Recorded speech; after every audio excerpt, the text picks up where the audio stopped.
everybody to another awesome episode of Wine, Hops, and Road Stops. Shot on location at the Latimer compound with my best friend and wife. And co-host Desiree, how are you doing today? I'm good, dear. Good. Good. Yeah, it's still hot. It is very hot. It's very hot. And it's hot underneath these legs. It's hot inside. But that's where we're shooting the show today. I want to thank everyone for always tuning in and watching us and checking us out on the Facebook pages that we have, right? Did you say the Facebook? I did say the Facebook. I'm old, what do you want? Those kids and their Facebooks and their TikTokies and... yeah, they listen to that Snoopy Dog music, You better just move on. Well, if you like what we do, facebook.com/Wine, Hops, and Road Stops is our Facebook page. And, of course, subscribe to our YouTube page because we don't have enough subscribers yet. No, we don't. I want 1 million. I want a lot. A million's a lot, right? Okay. Yeah, we have 60-some maybe, if that. That's good. Thank you to those 60 people. Yeah, but we have over 1,000 people in our Facebook group. So if even half of those people would... join our YouTube page, it would make us very happy. Yes, it would. It would. We got dogs crawling on our feet. They're tickling our feet today. We have a packed show. So let's get on with it. What do you think? I'm ready. Okay, I want to say hello to CentralPATastingTrail.com, which is our sponsor again for this show. And we have a wine that's featured on the Tasting Trail. This is from where? Where is this from? Happy Valley? Happy Valley Vineyards. Yeah, Appalachia Red. Or Appalachia Red. Depends on how you pronounce it. Yeah. I'm going to say Appalachia. Okay. And it's a really popular wine. I can't wait to get into it. But first, there's another really popular thing that just got released today, and it is the names of the 2022 collection of Goose Island Bourbon County Stouts. Awesome. Yes. Tell me all about it, dear. Every Black Friday, the collection of 7 barrel-aged stouts are unleashed on the beer-drinking world. And we have this year's list of what drinkers can expect. Now, some people go nuts for these things, like crazy. I enjoy them. We've had a couple on the show. Mm-hmm. I don't go nuts for them. I'm not standing in line for thousands of hours. It's just not going to happen. No, but if we see one, we find it, we'll drink it. Right. They got some really interesting ones this year because you asked me before the show, is it the same lineup every year? It's similar sometimes, but sometimes there are versions of the bourbon barrel stout that go away for years. And then they end up coming back. A few of them this year. The first one is the Goose Island Bourbon County Stout, which is the normal one they do every year.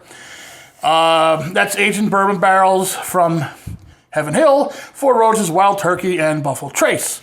Of course, this stout recalls the brand's original recipe from way back in 1992. The other ones that they have are Goose Island Bourbon County 2-year Barley Wine Reserve.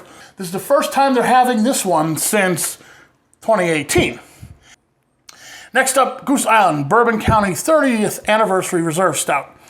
Aged in barrels from Jim Beam's Small Batch Collection. Next up, we have something that you're interested in. The Goose Island Bourbon County Biscotti Stout. This release was inspired by a childhood favorite dessert of Goose Island Human Resources employee. Next up, we have the Bourbon County Coffee Stout for the first time since 2017. Bourbon County Sir Isaac Stout. Now this one's interesting. Over 10,000 pounds of Black Mission figs and fruit-forward notes from bourbon barrels combined to bring distinctive notes of dried fruit, honey, molasses, and citrus. That's a lot of fig. I really like fig. Okay, well. And I think we just need to get one of each of these because the coffee... yeah. Well, you know what? If Goose Island sponsors us, sure, we'll drink them all, but they're a little pricey, I believe. But I would drink them all. That's true. Okay, last but not least, though, is the Proprietor Stout. Take on a rum cocktail, this beer is slated to feature fresh flavors of banana, coconut, pineapple, and lime.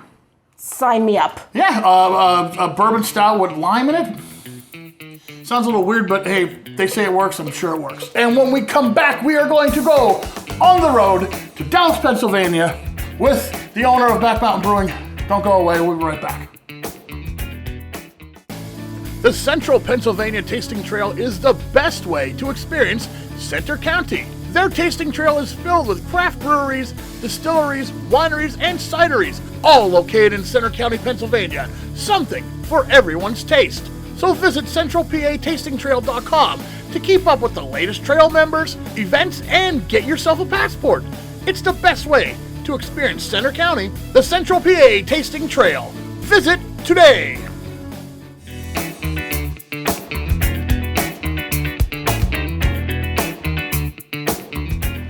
Our road stop, sneak peek, is with Clay here at Back Mountain Brewing in Dallas.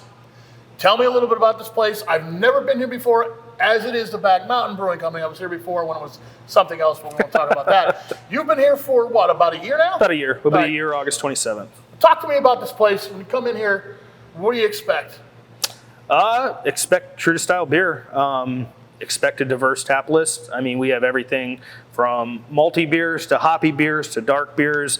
We have a seltzer we make in-house, and then we also have a cider that we get from Braces out in Orange, just a couple miles down the road. Let's talk about the beers in front of us. What do we have here? All right, so the first one we got is going to be my brown ale. Okay. Grumpy on the bed is what we call it. The beer... Funny story about that one. We were watching a certain celebrity trial. We weren't watching the trial. It came up on the news, and there was a comment about a grumpy on a bed. And as soon as I heard it, my assistant brewer and I were in the brewery, and I was like, we need to name a beer that right now. So this is not the Amber Heard beer. This is the grumpy on the bed.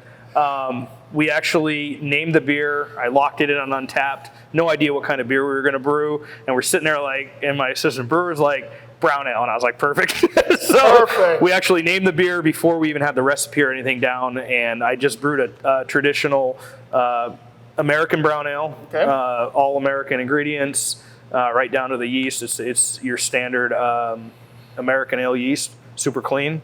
Okay, so expect some malt and a little bit of darkness in there. A little bit different than like your English brown ales. Yep. Yep. Excellent. Okay, let's move on. Now the next one is the Farmhouse. Okay, so this is a funny beer.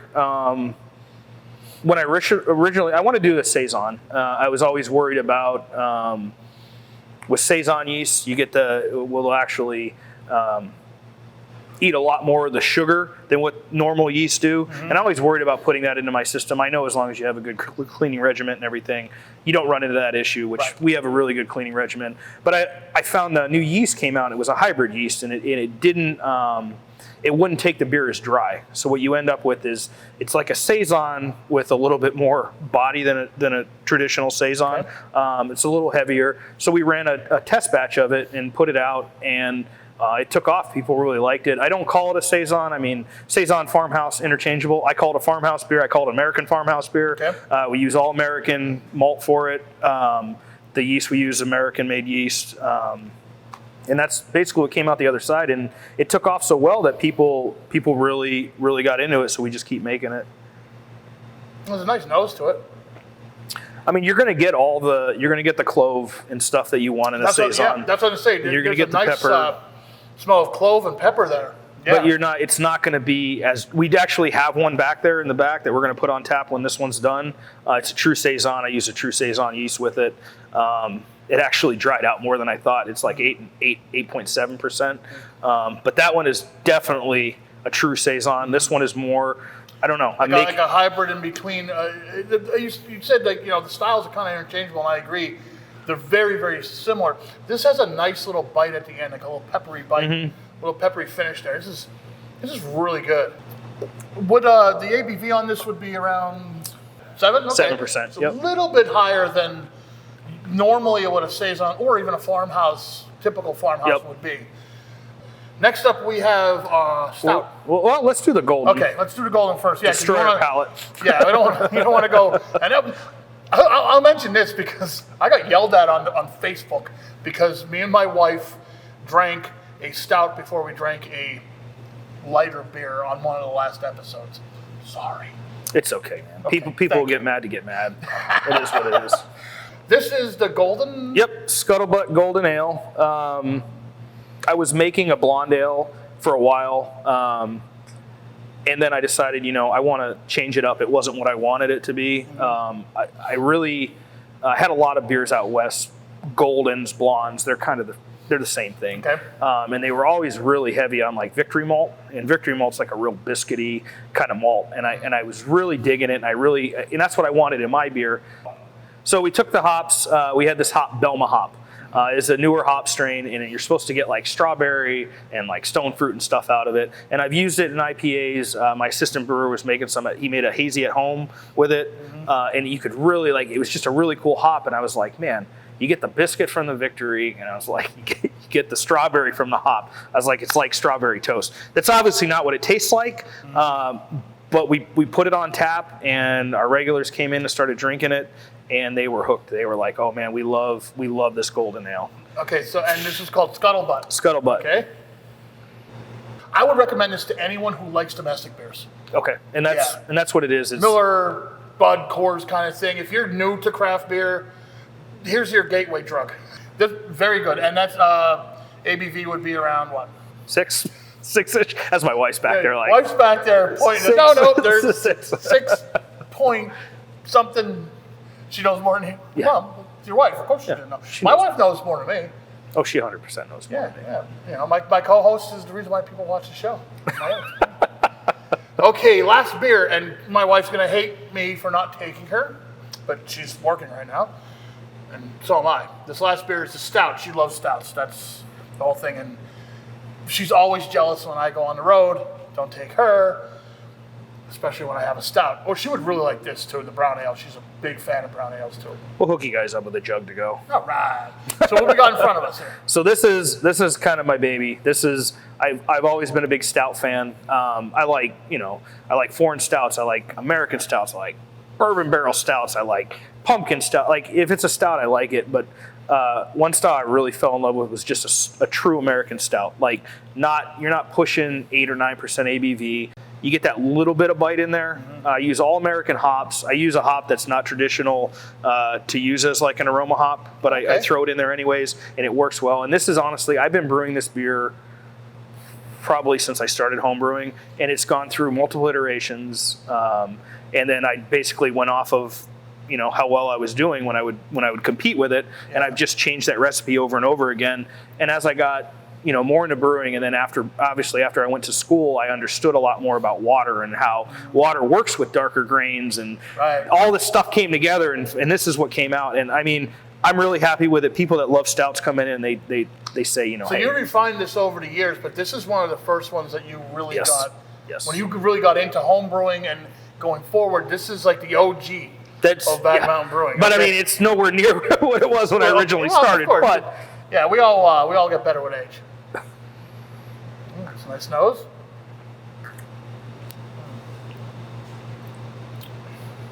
I would take that over again any day. Well, thank you, sir. Good. Yeah, absolutely. Well, anyone who knows me knows I'm not a big fan of Guinness. I actually prefer Murphy's. I do like Murphy's. Yeah. No, okay, good. Now, if I'm in Ireland, I'm not going to say that. I don't think. I'm not supposed to say that in certain parts of Ireland. That's what I was told by my Irish friends. But this is very good. It was a nice, just a little bit of a chocolate note to the nose. This is really good. And there's no, see, the thing that kills me about Guinness is the aftertaste, that bite, the finish in there. I don't really like that. This is better. This is better. Well, thank you.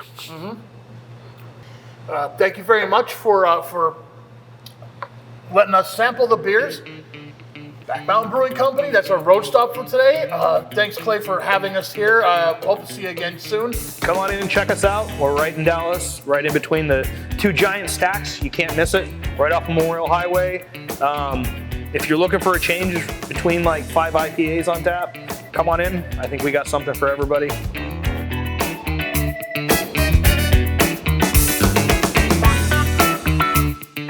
Jackass Distilling, a small batch micro distillery in Spring Glen, Pennsylvania, specializing in flavored moonshines, whiskeys, and rums, and a large variety of cocktails to go. Visit them in Spring Glen or at their other locations, or on Facebook and Instagram. Welcome back to Wine Hops and Road Stops. It is time for wine. And today we have what I was told is a wonderful wine from Happy Valley Vineyard and Winery. So let's talk a little about that, okay? Okay, then. Happy Valley Vineyard was established in 1999. 3 acres of vines that initially were settled for farming in 1850. The vineyard has more than tripled in size to almost 10 acres. Anything from dry fruity wines to oaky, full-bodied reds, of course, everyone's favorite, Appalachia Red, and which we have today. Now, if you want to visit Happy Valley Vineyard and Winery, it is located at 576 South Fox Point Drive in State College. And this is their best-selling wine, like I said, so I'm excited to try it out. Blue crab or lobster? Blue crab or lobster? Blue crab. Okay. You know, these glasses, these are given as a gift to us. So we should use it to drink wonderful wine out of. That's right. I appreciate whoever left these here for us. Yeah. Because I really like them. The former owner? Yeah. Ooh, that has a nice smell to it. Yeah, I'm really excited about this wine. Well, you know me, I like red wine. Yes. So let's just drink it out. We're not wine connoisseurs by any stretch of the imagination. We just know what we like. Okay. Smells kind of fruity. It does smell fruity.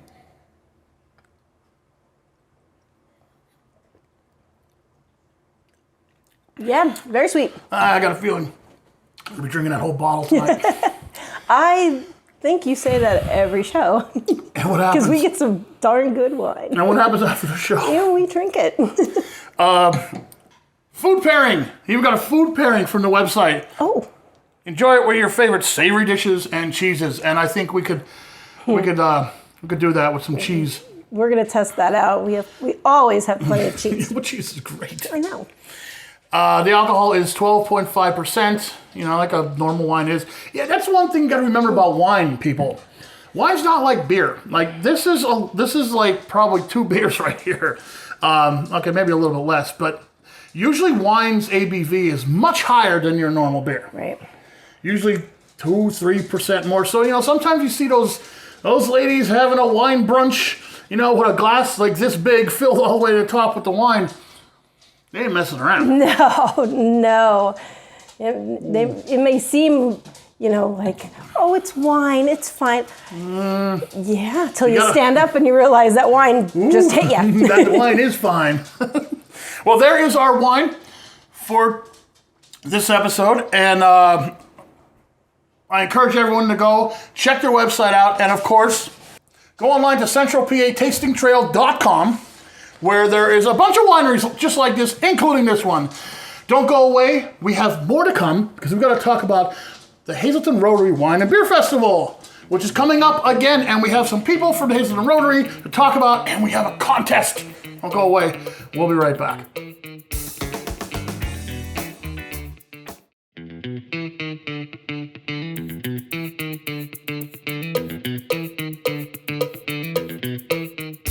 Welcome back to the final segment of Wine, Hops, and Road Stops. We got a lot to get through. This is the last segment. We're almost out of time, but before we go, we have to talk about the Hazleton Rotary Wine and Beer Festival.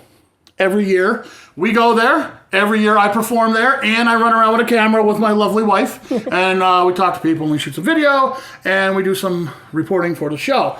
So this year, we talked to 2 people from the Hazleton Rotary, and this is what they had to say about this year's Wine and Beer Festival. We are excited about it. It's our major fundraiser that we have, and it is a wine and beer festival. But we have more than that as well. We have 15 craft vendors that come. We have food trucks. We have a variety of ethnic foods. I think we have 9 different food trucks, 8 different beer distributors, 7 wineries, and even 2 distilleries that are coming. We've had several locations. This is our second time up at City View Park, which I think we are calling our home now. And, we're getting real used to the layout of the land, if you will. So this year is going to be spectacular with all those wineries, distilleries, and everything. We do have a face painter that's going to be there. We have tricky trays, 50/50s. We also have baskets of cheer. But the bands themselves, Ostrich Hat has been here since the beginning. We can't thank them enough. We do have a new band this year. It's called Guilty Pleasure. Ooh. And we also have a DJ, Harold, who's who's going to play some really cool Latino DJ music for 2 hours. So for the whole time, we're going to have great entertainment going on. And if people want tickets, there's several ways to do that. So first and foremost, if you know a Rotarian, you can purchase a ticket from the Rotarian. It's $25. So there's many of us.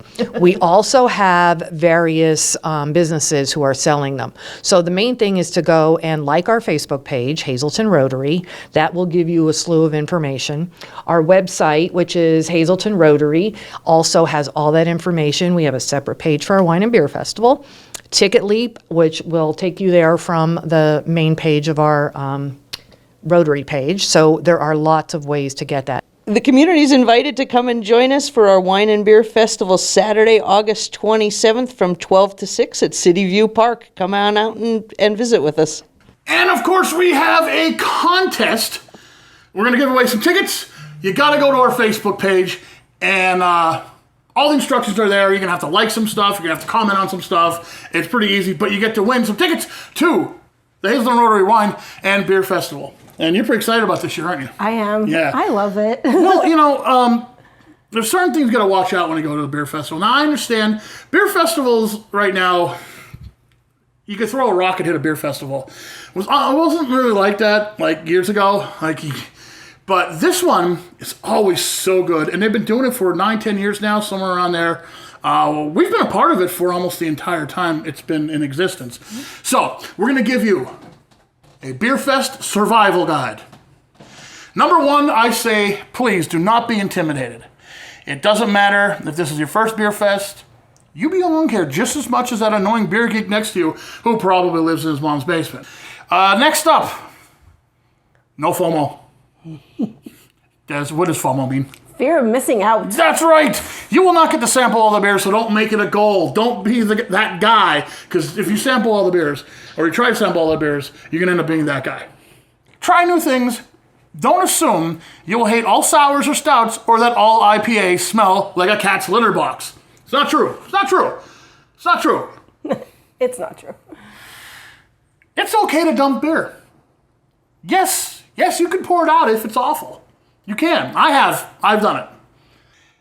Number 5, food and water. Do not forget to eat and hydrate. Very important. I'm looking at you, lady. Yeah, I know. You always have to come remind me to eat something and Yes. stop running around. And stop being hangry. Before we go, one more thing, and one of our favorite distilleries is going to be there. Sponsored to Drink in a Week, the Jackass Distillery. You can see right now on your screen is the Drink in a Week by the Jackass Distillery. They're going to be there, so if you're ever wondering about the Jackass Distillery and their moonshine, come see us, come see them at the Hazleton Rotary Wine and Beer Festival. Yeah. So remember, life is too short to have bad wine, so drink a really good wine, drink with somebody you love. We will see you next time on Wine Hops and Road Stops, Blue Crab Glasses, Lobster. and Red Lobster. Red lobsters. Thank you, these are wonderful gifts. That's wonderful wine. Whoa.